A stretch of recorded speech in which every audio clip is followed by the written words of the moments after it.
Hello বন্ধুরা, আশা করি সবাই ভালো আছেন। ভ্রমণের এই পর্বে আমরা যাচ্ছি সাজেক। সাজেক যেতে হলে খাগড়াছড়ির বাঘাছড়ি থেকে যেতে হয়। বাঘাছড়ি থেকে নির্দিষ্ট সময়ে আর্মি এসকর্ট ছেড়ে যায়। আর্মি এসকর্ট মিস না করার জন্য আমরা এক রাত খাগড়াছড়িতে ছিলাম। আমরা ছিলাম খাগড়াছড়ির হোটেল অরণ্য বিলাসে। এটি শাপলা চত্বর ও নারিকেল বাগান এলাকার কাছে অবস্থিত। হোটেলটিতে এসি ও non AC room, free wifi, room service, গরম পানির ব্যবস্থা ও পার্কিংয়ের সুবিধা আছে। আমরা রাতের খাবার খাওয়ার জন্য পিঙ্ক সল্ট রেস্টুরেন্টে গিয়েছিলাম। পিঙ্ক সল্টের পরিবেশ বেশ আধুনিক আর আরামদায়ক ছিল। বন্ধু বা পরিবারের সাথে বসে খাওয়া দাওয়ার জন্য খুবই ভালো। অনেকে এখানে fast food, Chinese item, soup, fried chicken আর বিভিন্ন রাইস আইটেম পছন্দ করেন। জায়গাটা বেশ গোছানো, তাই সাজেক যাওয়ার পথে বা ফেরার সময় একটু বসে খাওয়ার জন্য এই জায়গাটি খুবই রুচিসম্মত। রেস্টুরেন্টটি শহরের বাজার রোড এলাকায় অবস্থিত। এখানে সাধারণত সকাল 10টা থেকে রাত 10টা পর্যন্ত খোলা থাকে। রেস্টুরেন্টে কাঠ আর ন্যাচারাল টেক্সচারের ব্যবহার খুবই ভালো। ইন্টেরিয়রে কাঠের ফিনিশ জায়গাটাকে পাহাড়ি পরিবেশের সঙ্গে দারুণভাবে মিলিয়ে দেয়। মৃদু আলো, খুব উজ্জ্বল নয়, আবার অন্ধকারও নয়।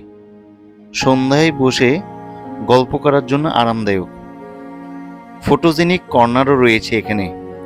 বসার অনেক জায়গায় এমনভাবে সাজানো ছিল যে ছবি তুললে খুবই সুন্দর আসে। আধুনিক এবং স্থানীয় অনুভূতি। শহুরে ক্যাফের ছোঁয়া থাকলেও পুরো পরিবেশে খাগড়াছড়ির শান্ত পাহাড়ি আবহ টের পাওয়া যেত। রেস্টুরেন্টের খাবার খুবই সুস্বাদু ছিল। এখানকার দেয়ালে রঙের ব্যবহার ছিল নরম ও পরিমিত। নামটার সঙ্গে মিল রেখে গোলাপি। কাঠের টোন আর হালকা আলোর সমন্বয় জায়গাটাকে আলাদা একটা চরিত্র। পরের দিন খুব সকালে খাগড়াছড়ি থেকে আমরা সাজেকের উদ্দেশ্যে রওনা দিই। সাজেক যাওয়ার পথে প্রথমেই আমাদেরকে যেতে হবে খাগড়াছড়ি থেকে বাঘাছড়ি। বাঘাছড়ি থেকে নির্দিষ্ট সময়ে আর্মি এসকর্ট ছেড়ে যায়। এখন আমরা বর্তমানে বাগাইহাট আর্মি ক্যাম্পে আছি এবং আর্মি এসকর্ট ছাড়ার জন্য অপেক্ষা করছি। আর্মি এসকর্ট সাধারণত 10টা 30 থেকে 11টা 45-এর মধ্যে একবার এবং দুপুরে 3টা থেকে 3টা 30-এর মধ্যে আরেকবার ছেড়ে যায়।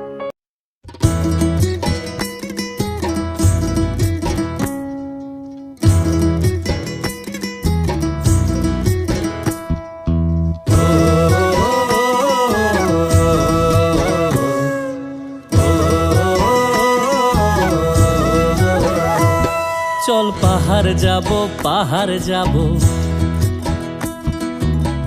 জুম ঘরে ঘুম দেব খুব। মন চাইছে ভীষণ করে বৃষ্টি নামুক পাহাড়ে। চল পাহাড় যাব ঝুম ঘরে ঘুম দেব খুব। মন চাইছে ভীষণ করে বৃষ্টি নামুক পাহাড়ে। মন চাইছে ভীষণ করে বৃষ্টি নামুক পাহাড়ে।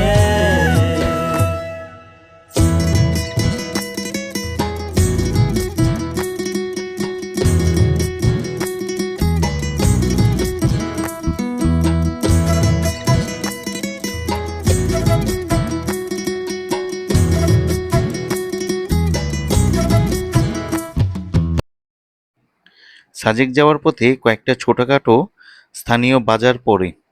সবচেয়ে বেশি চোখে পড়ে বাগাইহাট বাজার। পাহাড়ি রাস্তার মাঝে এটা যেন এক ছোট্ট বিরতি নেওয়ার জায়গা। এখানে চা, কফি, বিস্কুট, ফল এসব পাওয়া যায়। সাজেক ভ্যালিতে 2025 সালের ফেব্রুয়ারিতে বড় একটি অগ্নিকাণ্ড হয়েছিল। অবকাশ রিসোর্টের দিক থেকে আগুনের সূত্রপাত হয়ে খুব দ্রুত আশেপাশে ছড়িয়ে পড়ে। এতে বহু রিসোর্ট, কটেজ, দোকান, রেস্টুরেন্ট আর স্থানীয় কিছু ঘরবাড়ি পুড়ে যায়। ক্ষয়ক্ষতির পরিমাণ অনেক বড় ছিল। স্থানীয়দের হিসেবে কয়েক ডজন রিসোর্ট, কটেজ সহ প্রায় শতাধিক স্থাপনা ক্ষতিগ্রস্ত তখন হয়েছিল। কীর্তনের গাছের ফাঁকে মেঘেরা লুকিয়ে থাকে, কিছু দূর হেঁটে এক পাড়ায় যাব চল, বিন্নি ধানের চাল চড়িয়ে বাঁশকুড়ুল মাখিয়ে এক পৃথিবী তৃপ্তি নিয়ে খাবে কিনা বল। আমরা উঠেছিলাম সাজেকের ঝুমঘর ইকো রিসোর্টে। সাজেকের রুইলুই পাড়ায় অবস্থিত এটি। এই রিসোর্টটি প্রকৃতি প্রেমীদের কাছে বেশ জনপ্রিয়। কাঠ, বাঁশ আর পাহাড়ি নকশার ছোঁয়ায় তৈরি কটেজগুলো একদম সাজেকের পরিবেশের সঙ্গে মিশে গেছে। কীর্তনের গাছের ফাঁকে মেঘেরা লুকিয়ে থাকে, কিছু দূর হেঁটে এক পাড়ায় যাব চল, বিন্নি ধানের চাল চড়িয়ে বাঁশকুড়ুল মাখিয়ে এক পৃথিবী তৃপ্তি নিয়ে খাবি কিনা বল। সন্ধে নেমে এলে আর জনক দেবে আলো,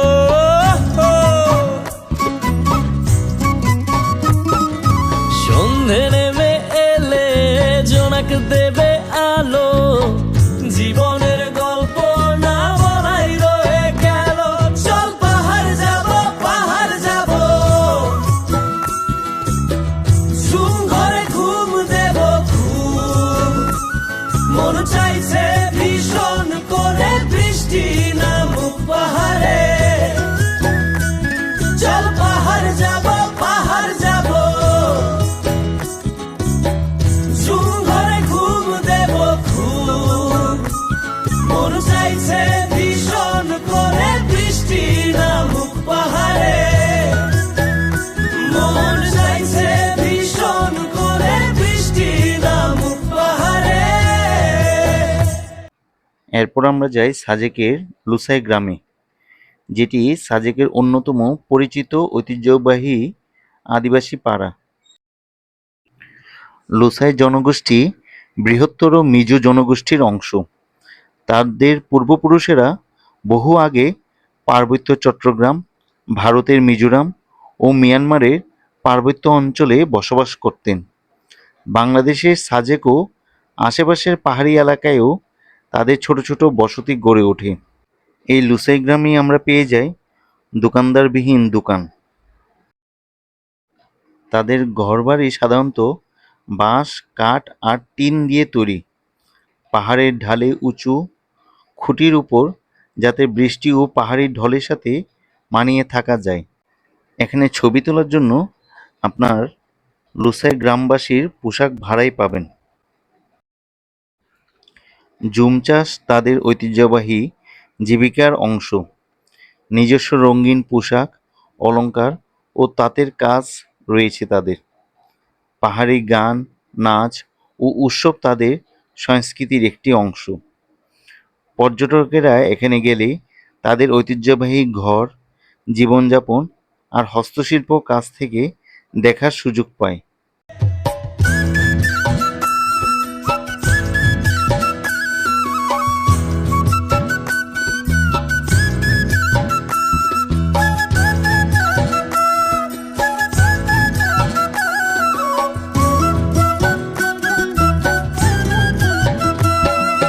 কংক্রিটের শহর থেকে যন্ত্রণা ফেলে রেখে পাহাড়ি ঝরনাতে ভিজতে যাব চল, ঝিরির জলে মন ভিজিয়ে খানিক জিরিয়ে নিয়ে চোখ মেলে দেখবি যেন স্বর্গ অবিকল।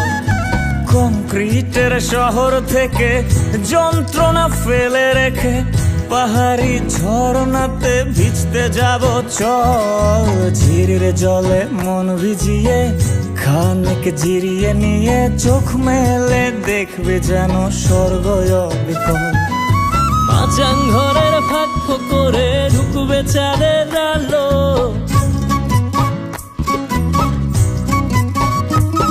আরে মাচাং ঘরের ফাঁক করে ঢুকবে চাঁদের আলো, না দেখা জীবন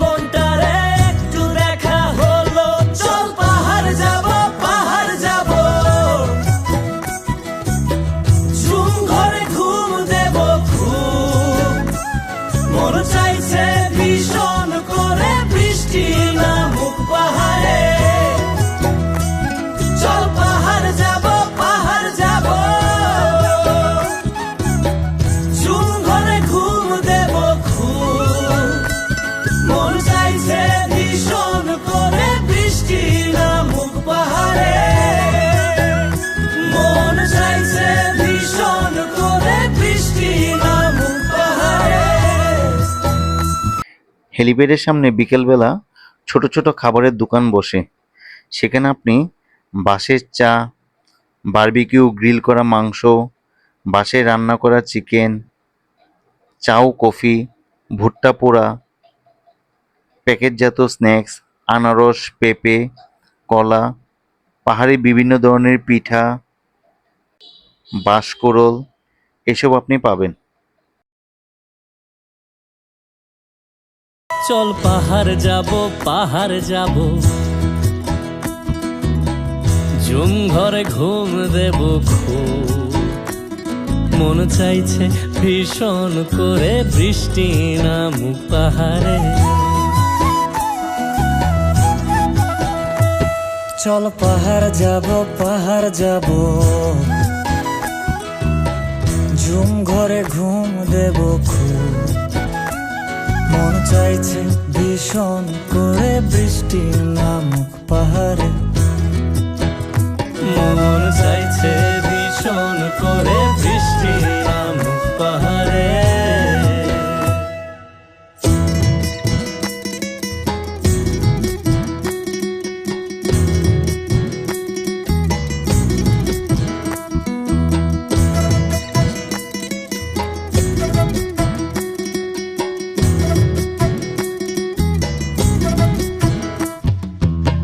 স্তঙের গাছের ফাঁকে মেঘেরা লুকিয়ে থাকে, কিছু দূর হেঁটে এক পাড়ায় যাব চল, বিন্নি ধানের চাল চড়িয়ে বাঁশকোড়ল মাখিয়ে এক পৃথিবী তৃপ্তি নিয়ে খাবে কিনা বল।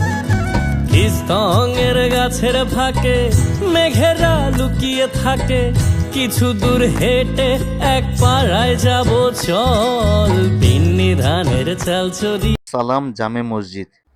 হেলিপ্যাডের কাছেই রুইলুই পাড়ার উপর পাহাড়ের চূড়ায় এর অবস্থান। বাঁশকোড়ল মাখিয়ে এক পৃথিবী তৃপ্তি নিয়ে খাবি কিনা বল। সন্ধে নেমে এলে আর জনক দেবে আলো,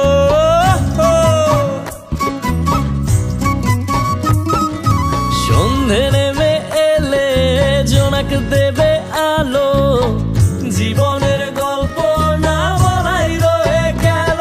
চল পাহাড় যাব, ঝুম ঘরে ঘুম দেব খুব, মন চাইছে ভীষণ করে বৃষ্টি নামুক পাহাড়ে। চল পাহাড় যাব, ঝুম ঘরে ঘুম দেব খুব, মন চাইছে ভীষণ করে বৃষ্টি নামুক পাহাড়ে। মন চাইছে ভীষণ করে বৃষ্টি নামুক পাহাড়ে।